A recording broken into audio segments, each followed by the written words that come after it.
Bonjour Fernand, Annès pour Culture MMA. Moi je vais rentrer dans le sujet directement. Let's go. Alors, première question, j'en aurai trois. Première question, avec du recul, est-ce que pour vous, tu penses que le combat a été pris peut-être trop tôt, ou en tout cas avec un court délai de préparation, et est-ce que pour toi c'est une erreur dans la gestion de carrière de Cyril Gane? Le combat a été pris très tôt, non. Il n'y a pas un combat contre John Jones qui est pris très tôt. Il n'y a personne sur la planète Terre qui connaît l'OMMA, qui connaît le management, qui prend un combat contre John Jones et dit c'est trop tôt, c'est pas tôt. Je veux dire un court délai de préparation. Oui, je sais ce que tu veux dire. Ce que je dis, c'est qu'il n'y a personne du monde réel, du management de MMA, qui a un combat contre Conor McGregor, contre John Jones, qui prend la carrière tôt ou tard. Ça ne se pose pas comme question. On ne nous a pas offert le combat, on a cherché le combat. Quand on est allé à Vegas, on n'avait pas le combat. Nous sommes allés chercher le combat, nous sommes allés demander le combat. On l'a demandé sur les réseaux, on l'a demandé en personne. Depuis le mois de septembre où Cyril a gagné, je n'ai pas arrêté d'harceler l'UFC pour ça. Pour nous, c'est une... On ne gère pas une carrière différemment quand tu es déjà numéro 1. Il n'y a pas d'autre solution. Deuxième question. Tu as dit dans le podcast avec La Sueur qu'il fallait d'abord écumer tous les clubs de jiu-jitsu et de lutte en France avant de penser à l'international. Sachant qu'on sait qu'à l'international, le niveau est beaucoup plus élevé qu'en France sur ces disciplines-là. Pourquoi tout simplement ne pas aller chercher le meilleur ailleurs, vu qu'il n'est pas forcément en France? Parce que ça s'apprend, ça. Il faut comprendre comment faire de la pédagogie. C'est pas un hasard si on est coach aussi pour décider ce qu'on va donner comme mission. Pour faire progresser un élève, j'ai besoin de lui donner une tâche qui est au-dessus de lui, qui va le pousser vers l'avant, mais pas une tâche insurmontable. Sinon, je vais casser l'élève. J'arrive avec un jeune, c'est un petit génie, j'ai envie de lui apprendre les mathématiques et je veux qu'il comprenne vite. J'arrive et je lui donne les probabilités tout de suite, il va bugger, il ne va pas comprendre de quoi je parle. Alors que si je prends le temps de lui apprendre la table de 7, la table de 8, la table de 9, je vais peut-être évoluer. Pédagogiquement, ce n'est pas un hasard de se dire que dans le coin dans les sparring et dans les coins de Cyril, ce qu'on va chercher, ce sont des personnes qui sont capables de le mettre en difficulté sérieuse, sans toutefois le décourager et que la tâche soit insurmontable. Ok, donc pour vous, c'est étape par étape. Avant de viser le gratin du JJB. Le principe de l'enseignement, c'est ce qu'on appelle la progressivité. L'un des premiers principes de l'enseignement, c'est qu'il faut qu'il y ait de la progressivité. Si on va de manière brutale et qu'on saute les étapes, on va coincer. Ça, c'est pour ça j'ai eu la chance, moi, d'être formé comme sportivement parlant, je parle que du sport. J'ai eu la chance d'être formé ici et ce qu'on nous apprend, la base de ce qu'on nous apprend, c'est ça, l'éducation, c'est-à-dire que si tu as envie d'apprendre, quelle que soit la tâche que tu vas apprendre, un adulte, un pro, un gamin, il faut qu'il y ait de la progressivité. Et je dis encore, Zelim Khan, le lutteur qui est 6 fois champion de France, il met sérieusement en difficulté Cyril. Pourquoi je vais aller chercher le plus grand lutteur du monde, champion olympique, alors qu'il ne gère même pas encore Zelim Khan? C'est une affaire de rapport, de se dire que je vais chercher ça. Ensuite, on va prendre un mec de sol, déventer, c'est très chaud pour Cyril. C'est même très chaud même pour la plupart des personnes. Je ne suis pas sûr qu'à un match de grappling, que John Jones puisse battre déventer. Et donc, du coup, pourquoi je vais aller chercher Gordon Bryan? Pourquoi je vais aller chercher Gordon Ryan? Juste pour dire, j'ai pris le plus grand. Pour faire quoi? Il ne va rien comprendre, il ne va rien voir. Ça pas des... Donc, je respecte la progressivité, on monte. Troisième question. Ouais, dernière question. Du coup, pour rentrer clairement sur la performance, comment tu peux expliquer que Cyril ait fait une erreur, ou en tout cas, ça paraît être une erreur aussitôt dans le combat? Je pense qu'ici, personne ne s'attendait, peut-être que le combat était très serré, peut-être que des personnes voyaient Jones vainqueur, mais un combat qui se finit aussitôt, personne ne voyait ça. Tout le monde est quasiment déçu et surpris de la performance de Cyril. Comment tu expliques cette débâcle, pour utiliser un terme qui définit clairement la performance? C'est multifactoriel. Je ne sais pas ce que... bien malin sera celui qui peut dire avec précision quels sont les facteurs qui ont fait qu'il n'y ait pas de la performance. Ce que je sais aujourd'hui, c'est que c'est un sport de combat. En sport de combat, on a ce côté-là de casualité qu'on n'a pas, qu'on ne peut pas mesurer, qu'on ne peut pas quantifier. Et vous avez regardé, vous êtes des habitués de l'UFC, vous savez aujourd'hui que il y a des combats où on ne comprend rien, où José Aldo arrive et puis on dit mais comment ça se fait qu'il est... Non, on ne comprend pas. Le jour-là, il n'était pas bien. Le jour-là, le coach n'était pas bien. Le jour-là, peut-être l'équipe n'a pas été performante. Qu'est-ce que Voilà quoi. C'est multifactoriel. Ça, on va spéculer, on va dire un peu de tout, mais il y a peut-être que il n'était pas bien, il y a peut-être que... il a été distrait, il y a peut-être que finalement il a été stressé, il y a peut-être que John Jones a été très fort. C'est complètement... Il faut être un magicien pour déterminer ça. Je ne sais pas faire ça. Fernand, bonjour, bonsoir. Monsieur Ismaël, comment ça va? Ça va et vous, monsieur Fernand? Magnifique, ça va. Ouais, Ismaël pour Pugila. Donc, suite à la défaite de Cyril Gane dans une émission de King and the G, tu fais de nombreux parallèles entre toi, Trevor Whitman, qui a pu échouer avec Rosa Mayunas ou encore Kamaru Usman, mais aussi avec Eugene Berman, qui a pu échouer avec Israël Adesanya.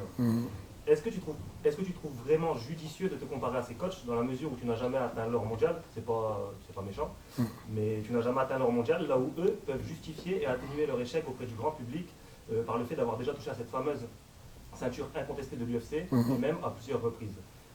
Là où toi et Cyril Gane, bien qu'ayant atteint la ceinture intérimaire, avaient subi 2 échecs, dont le plus récent face à John Jones, qui résonne comme une réelle humiliation en moins de 2 minutes, dans un domaine que tout le monde attendait et qui vous avait déjà fait défaut lors de votre précédent title shot face à Francis Ngannou, c'est-à-dire la vie.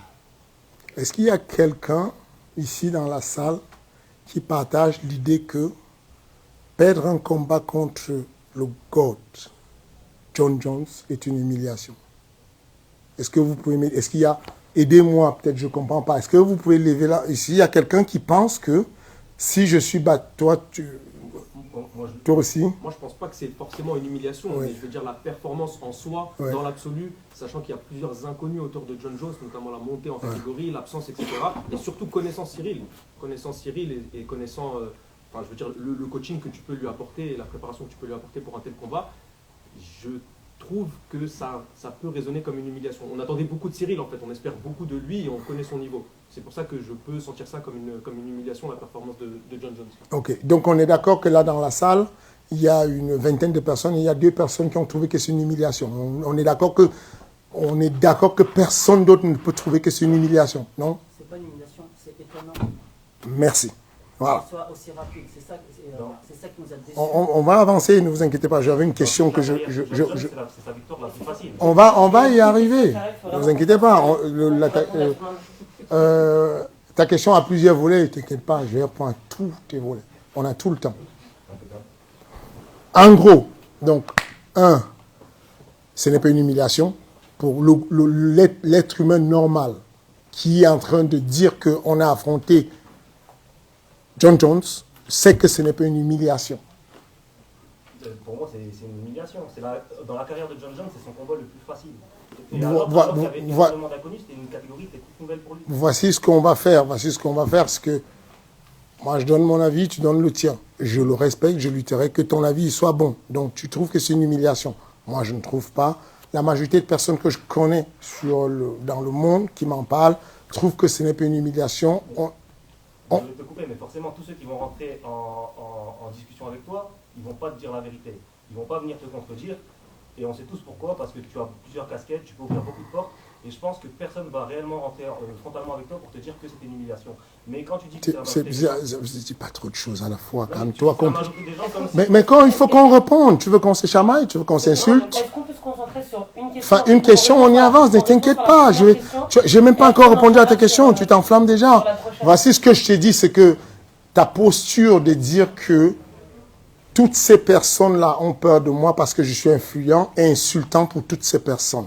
Ces personnes-là n'ont pas peur de moi, elles peuvent dire ce qu'elles pensent. Elles ne pensent pas que c'est... J'ai posé une question devant tout le monde. Tu penses que toutes ces personnes ont peur de moi et que tu es le plus courageux? Non, je ne pense pas. Je pense qu'elles sont toutes indépendantes et qu'elles ont leur avis. Tu veux que je respecte ton avis.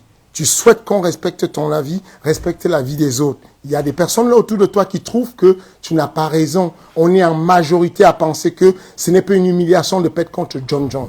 Tu as la liberté, tu as raison de garder ton pouvoir et de dire, moi, perso, je pense que c'est une humiliation. Ça, c'est ta responsabilité. C'est bon ça, ce sujet-là? On peut avancer maintenant? C'était quoi l'autre volet de ta question? S'il te plaît. Judicieux de te comparer à ces coachs tels que Trevor Whitman. Ok, on va y aller. Alors, la première des choses, c'est que je ne me compare pas à Trevor Whitman. Je ne me compare pas à Trevor Whitman, je pose un sujet. Je pose un sujet qui est simple, de dire, Trevor Whitman, Cyril Gane a perdu 2 combats sur une carrière. Ok? Dans l'année 2023 et l'année 2022, tu juges que je suis probablement le pire entraîneur qui ait jamais existé. C'est une question que tu as posée sur... C'est une question posée. C'est le titre de ton sujet, c'est ça ou pas? C'était... beaucoup de remarques disaient que tu étais le pire coach. Non. Toi, tu dis quoi? Toi, tu as posé quoi comme question? Bien sûr que tu n'es pas le pire coach. Non. Toi, ton titre de ton sujet, c'était quoi? C'était... Fernand, pire coach, point d'interrogation. Merci. Très important. Mais pourquoi on débat depuis tout à l'heure? Tu dis exactement ce que je dis et tu veux esquiver. Reste dessus. Tu as dit que j'étais probablement le pire coach. Tu posais la question. Du coup, ma question est celle-ci. C'est que je dis, en quoi je deviens le pire coach quand dans une année de 2022-2023, je vais à Bercy avec mon équipe. On a 3 victoires avec 3 mecs à l'UFC. Ok, William Gomis, Nassoudine Mavov, Cyril Gane. On a une carrière avec Cyril Gane de 13 combats. Sur les 13 combats, il en perd 2. Je t'ai dit juste que venons à la relativité. Je ne me compare pas à eux. Je t'ai dit que dans leurs pays respectifs, Eugène Berman en Australie est respecté comme un grand coach, alors que en écart de 2 années, il a perdu 2 ceintures avec Israël Adesanya. Je ne reviens pas sur son background et ce qu'il a fait. Moi, je ne reviens pas sur mon background, ce que j'ai fait. J'ai eu des ceintures avec des gars au Cage Warrior, au Bellator, j'ai eu des titres dans ma vie, mais je ne reviens pas dessus. Je te dis juste que là, dans la temporalité de 2022-2023, tu te poses la question si je serais le pire coach du monde. Et je t'ai dit que dans l'année 2022, il y a un coach qui s'appelle Trevor Whitman qui perd une ceinture en welterweight avec Ousmane Camaro, qui perd une ceinture avec Rose Namajunas, qui perd une ceinture avec Justin Gaethje, qui perd une athlète qui était douée et qui est considérée comme le futur chez les featherweight, qui est Aspen Ladd et qui va signer au PFL. Je me pose la question. Je dis juste, je demande aux autres personnes, allez regarder ce qui se passe et dites-moi, à votre avis, est-ce que c'est normal que Trevor Whitman aux États-Unis est toujours considéré comme un très grand coach, que Eugène Breman que soit toujours considéré, que moi, dans le pays où j'exerce, on se pose la question, tu te poses la question, si je serais le pire coach du monde.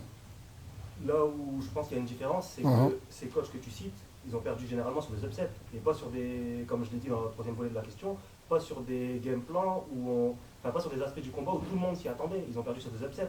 On pense à Kamaru Usman avec Leon Edwards, on pense à Israël Adesanya qui se fait connecter dans le dernier round. Donc c'est pas pareil que... Du coup, j'ai envie de me poser la question, c'est quoi un upset? On a démarré la conversation, il y a tout le monde dans la salle qui a dit on ne s'y attendait pas, c'est une grosse surprise. La définition de l'upset, c'est quand c'est surprenant. Qu'est-ce que tu me racontes? Parce que l'upset, tu viens exactement de dire qu'on a perdu par upset en disant ce que tu dis. Pour moi, un upset, c'est par exemple Kamaru Usman qui domine tout le combat et qui se prend un high kick. Ah non, moi, c'est pas ça un upset. Est-ce qu'il y a d'autres personnes qui ont de cette... Il fait dominer en 2 minutes et il n'y a rien pu montrer. Donc c'est ça, justement, l'upset. L'upset, c'est je ne m'y attends pas, tu arrives, tu domines. Ta définition de l'upset dans ta vision à toi, elle est celle-là, mais je pense que s'il y a d'autres personnes ici qui gèrent l'anglais et qui ont meilleur anglais que moi, qui nous disent la vie, moi, je pense que c'est ça. Je pense qu'on est vraiment dans un upset. La plupart des personnes disent ils sont surprise, upset. Je pense qu'on va pas se chamailler là-dessus, mais en tout cas, ça me rassure de voir que tu as juste lu le titre de mon podcast et tu n'as pas regardé le contenu, puisque tu verrais que c'est pas moi qui t'accuse d'être le pire coach, mais je débat justement là-dessus. Il y a même des points où je te défends, donc je t'invite à le regarder après. Moi, mon but en réalité n'est pas que tu me défendes ou pas. Je me moque littéralement de la défense que tu peux m'apporter. Enfin, tu vas me défendre de quoi? Enfin, défends-toi déjà toi-même. Moi, c'est pas ça mon souci. J'ai pas envie qu'on me défende. Je n'ai pas... C'est ridicule que je ne doive rien, que mais que je sois à me justifier, à m'expliquer. Donc, je n'ai pas besoin de défendre. Je dis simplement apporter les médias français, aider le sport à se développer en apportant du soutien, de la lumière à tous ces acteurs du MMA français au lieu d'essayer de trouver la petite bête, essayer de les enfoncer. Ce titre-là, de se poser la question sur une défaite, deux défaites consécutives qui vous touchent, c'est Nassourdine et c'est Cyril. Regardez ce qui se passe tous les soirs sur Ares. C'est une débâcle en fait. MMA Factory gagne partout, on gagne des combats, on n'est pas que sur 2 combats. Je dis juste que allez regarder aussi ailleurs ce qui se passe, vous allez voir. Vous allez comparer, vous allez vous rendre compte de quoi on parle. Okay. Next. Bonsoir Fernand, c'est Abdelhavedi, c'est le sport. On a parlé beaucoup de Cyril, etc. Mais moi je voulais savoir comment toi tu as vécu cette nouvelle désillusion de ne pas pouvoir atteindre le titre. Est-ce que moralement tu as été atteint et est-ce que tu digères cette défaite? Oui, j'ai été touché. J'étais vraiment abasourdi, complètement choqué. Je ne savais pas que c'était possible. Parce que comme je vous dis, vous avez la perception de ce qu'on vous donne en vidéo. Quand on a envie de faire, on nous demande, quand les community managers nous demandent un contenu, ce qu'on fait, une petite série de pattes d'ours, on vous la donne. Parce qu'on ne peut pas se mettre à montrer tout un entraînement et tous les détails de la lutte, du sol et tout ce qu'il y a. Mais je vous promets, c'est très pénible quand vous savez que le gars s'est préparé. Quand vous savez que vous l'avez lutté, vous l'avez vu faire du sol avec des mecs beaucoup, beaucoup plus forts au sol et qu'il a fait des choses incroyables. Quand vous arrivez au combat et que ça se passe aussi vite, je vous promets, c'est pénible. C'est vraiment difficile. Voilà. Donc, je l'ai mal vécu, mais je sais avaler la couleuvre et puis je sais avancer et on avance. C'est tout. Il n'y a rien à faire, il n'y a pas à chipoter, on avance.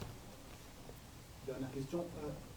Quel va être le futur justement pour Cyril? Quand est-ce qu'il va retourner dans le peloton? Probablement en septembre. Probablement, il retourne à la compétition en septembre. En tout cas, c'est ce que moi je souhaite. Je pense. Comment? Pourquoi septembre? Pour rien. Pour moi en septembre, parce qu'il y avait une possibilité de juillet, mais je préfère qu'on laisse passer et qu'on ait l'autre.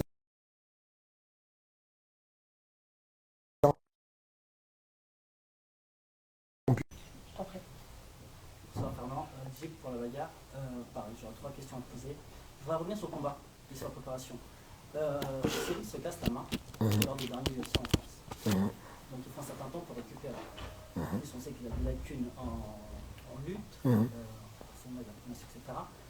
Comment tu te dis à ce moment-là, parce qu'il a forcément très peu de préparation, parce qu'il retourne en entraînement pour travailler avec tout ce qu'il a de travailler, en plus il doit travailler son puissance et tout, c'est-à-dire qu'il doit avoir 3 mois, 2 mois de préparation avant de rencontrer Jones. Entre la guérison de sa main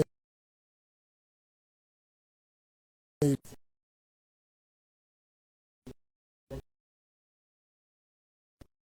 parce qu'on ne rate pas ce combat-là, mais quelque part, tu y vas, excuse-moi, je fais une vite fait. Tu y vas, donc forcément, tu y vas avec une idée de game plan, je suppose. C'est quoi ton game plan pour lui battre un Jones? Surtout qu'on a vu Cyril sur la défensive pendant ces 2 fameuses minutes. Il perd de cette façon-là, qui n'est pas pour moi une humiliation, mais qui est très très étonnant quand même de perdre. Quand tu es préparé pour combattre contre Jones, tu ne peux pas perdre logiquement au bout de 2 minutes. Tu dois avoir une préparation qui doit t'amener à résister, en tout cas en lutte. Et ma dernière question, aujourd'hui on voit que chez les lourds, il y a une grosse domination par type. Est-ce qu'on peut faire étape par étape, s'il vous plaît? Je vais me perdre, c'est pas possible, ça fait trop de questions. Waouh! Est-ce que tu peux peut-être répéter le début? Non, c'est bon, je l'ai en tête. Je dis waouh parce que je suis stupéfait. Nous suivons tous le MMA. Ce que vous me dites, c'est que là, dans la cage, tout à l'heure, vous avez regardé des combats où il y avait des personnes qui venaient avec l'intention de ne pas tomber. Elles se préparent chez elles. Elles se disent, je ne vais pas tomber. et vous n'admettez pas que l'autre en face s'est préparé pour faire tomber et qu'il puisse quand même faire tomber. Ça me dépasse qu'on ne puisse pas se dire Cyril Gane pourrait, quelle que soit sa préparation, tomber. Quand on est aux Jeux Olympiques de lutte, on prend 2 lutteurs très forts en lutte libre, on les met ensemble, les 2 sont archi préparés, il y a bien un qui tombe à un moment. Comment ça vous arrive, vous, de ne pas vous dire à un moment donné, il peut s'être préparé comme un lion, comme un lutteur gréco-romain, lutteur libre, ce que vous voulez, mais il est tombé. Il est juste tombé. Est-ce que c'est possible humainement? Non, mais bien entendu. Là, ce que je veux simplement dire, c'est que les 3 mois de préparation, je trouve ça très short pour aller combattre un gars. C'est dans ce style-là. Si ça avait été au bout de 6-7 mois, dans la même condition, je t'aurais dit la même chose. Okay. C'est les 2 minutes qui sont courtes. Du coup, qu'est-ce que vous en savez, vous? Parce qu'en réalité, ce qui se passe, c'est que vous arrivez dans un camp d'entraînement. Vous débarquez sur la vie de la planification d'une carrière. Pendant longtemps, ce que vous réclamez, vous là, ce que vous reprochez, vous, c'est ce que vous avez apprécié pendant très longtemps. On n'a fait que ça. On a démarré la carrière de ce jeune. Il était un Nakmoué pur, qui est posé, qui est là sur place et qui frappe. On a mis en place une stratégie qui était, on n'aura jamais le temps de rattraper la lutte, on va éviter la lutte. On avait des short notice de malades, vous ne vous êtes jamais plaint. Ça ne vous a jamais posé de problème. Aujourd'hui, vous arrivez pour questionner quelqu'un qui est...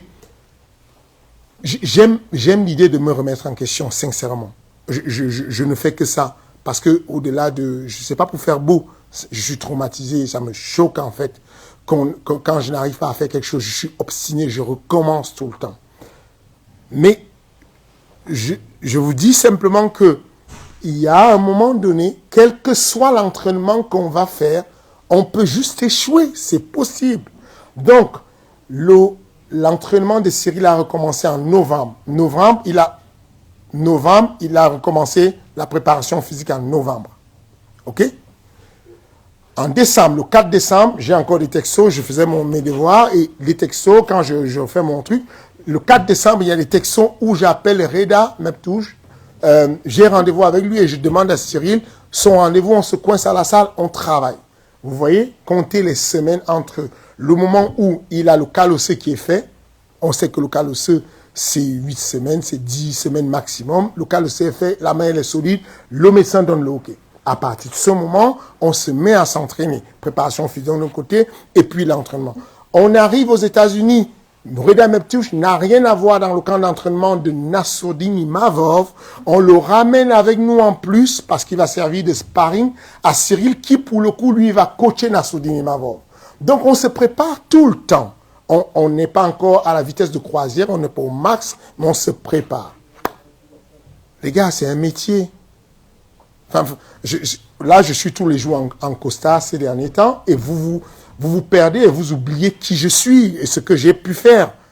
J'ai été major de promotion sur les diplômes d'état supérieur à l'INSEP dans mon domaine à moi. En Muay Thai, j'ai été major de promotion. En lutte, j'ai été major de promotion. C'est mon métier. Ce que je veux dire, c'est que ce qu'on m'apprend, moi, c'est piloter un système d'entraînement. C'est d'avoir des coachs avec moi et je pilote et je les aide à avancer. Je veux bien qu'on se remette en question, c'est ce que j'essaie de faire là, mais je veux aussi que vous ayez quand même l'humilité de vous dire, bon, si je suis un média, je vais quand même faire, peut-être que lui ne sait pas assez de choses sur mon domaine, et moi, je vais lui faire un peu confiance dans son domaine. Donc, voilà ce qu'on fait aujourd'hui. Justement, Matt, sur une question qui venait, justement, c'était le game plan, parce que forcément, si tu vas forcément avec l'idée Quand on de gagner. commence à faire beaucoup plus court, on est énormément. Le game plan, je vais le faire rapidement. Il était celui-ci. C'était type, dans les types, élimination des low kicks, de toutes les frappes circulaires au corps. On pouvait les mettre circulaires en haut, mais pas dans les jambes. Donc on élimine ça parce que c'est facile à choper. D'ailleurs, il met la main dessus et puis il frappe. Ensuite, jab, uppercut. Pas de crochet, pas de bras arrière, plutôt jab, uppercut parce que du coup, on le touche au-dessus et quand il change de niveau, il va venir s'empaler dans la zone, le tunnel du lutteur. C'était aussi simple que ça. Voilà aussi simplement qu'est-ce qu'on avait à faire comme game plan. Bon, rien de plus, se déplacer, frapper en uppercut, en frappe oblique, toutes les frappes qui remontent éviter pour le dissuader de descendre. C'est aussi simple. Pierre, je veux MMA Boxing. Bonsoir Fernand. Bonsoir. Je vais vous demander si lors de votre prochain plan de préparation avec Cyril pour, disons, John Jones ou Thomas Spinal, Cyril faisait la demande d'avoir Thomas Loubersan ou Maxime François pour venir l'aider dans sa préparation. Est-ce que vous metteriez de côté vos querelles passées pour le but supérieur du titre? Absolument. Je donnerai tout pour que Cyril puisse percer. Je donnerai vraiment tout, y compris ma place, y compris... Cyril me dit aujourd'hui, Fernand, j'ai besoin de M. Ismaël dans mon coin comme coach. Je vous promets, je bouge. Ce n'est pas juste mon élève. Voilà. Je bouge complètement. L'idée que vous avez, où vous dites, où je vois ça et là, libère-le, qu'il aille à machin, libère-le, vous n'imaginez même pas à quel point je m'en tamponne complètement. C'est que je m'en cogne, je n'ai vraiment pas de point avec ça. Donc, si on me demande mon avis, je suis capable de dire de manière très objective qui est efficace, qui est bon, qui peut aider et qui ne peut pas aider. Je vous dis, méfiez-vous des personnes qui peuvent beaucoup aider mais qui n'ont jamais aidé. Alors, je vais être clair. Je vais être clair sans blesser les gens. Méfiez-vous des personnes qui vous disent, moi mon téléphone explose. Je suis de Curitiba, je connais le sol, je peux t'aider, est-ce que tu peux me mettre Cyril? Je suis de Mexico, je peux t'aider, est-ce que tu m'as... Ce que je vous dis, c'est que si le gars peut aider, il aurait déjà dû aider avant. OK? Avant que M. Loubersan vienne aider Cyril, il aurait déjà dû aider Karla Moussou. Déjà, à la base. Parce que moi, personnellement, je l'ai aidé, Karla Moussou, je l'ai croisé, il revenait de l'American Top Team aux États-Unis, l'endroit où vous souhaitez que nos Français aillent s'expatrier. Ils revenaient de l'American Top Team, il était sur une carrière en dents de scie, c'était super compliqué. Il est arrivé au MMA Factory, 8 victoires consécutives avec 3 ceintures à la clé, y compris le Venator, le Cage Warrior. Il faut vous méfier des gens qui viennent aider en cours de chemin. Prenez des gens qui aident déjà. Il n'y a pas beaucoup de gars qui vous expliquent je suis là, je suis un génie. Je peux aider, c'est juste que je n'ai pas encore eu la chance de trouver quelqu'un, un élève bon pour aider. C'est chelou. Il n'a qu'à aller chercher son élève, aller trouver un moyen de l'aider. C'est plus simple comme ça. Et ensuite, voilà.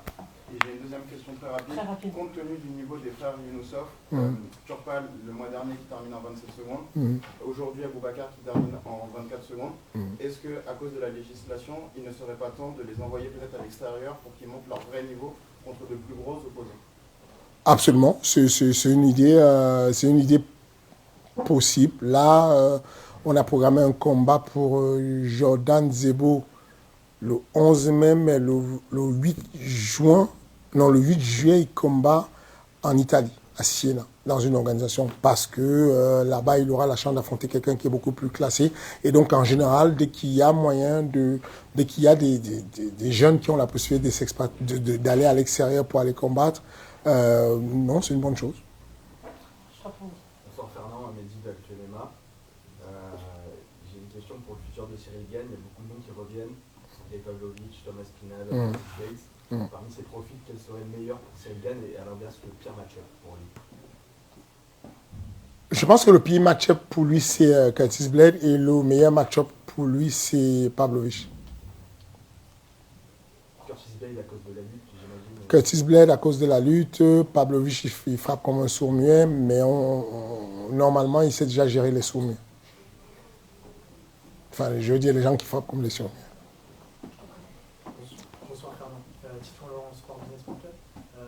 Est-ce que la défaite de Cyril Gane la semaine dernière peut avoir une incidence sur l'attractivité pour les marques, les sponsors de Cyril Gane à l'avenir, et plus globalement, comme Cyril Gane c'est un petit peu l'étendard du MMA en France, est-ce que ça peut avoir une incidence sur le développement économique de la discipline? Absolument, c'est vrai, c'est possible. Pour le moment, on n'a pas encore eu d'alerte pour les marques. Ça se passe, les marques sont assez loyal vis-à-vis de Cyril pour le moment. Et puis on verra bien pour le futur, pour l'économie, c'est bien qu'on s'en souvienne et qu'on se dise, peut-être faut pas trop l'enterrer, parce que si on l'enterre trop et qu'on l'humilie trop, peut-être que l'UFC, parce que c'était pas donné, hein. On a oublié où on était il y a 3 ans, 4 ans.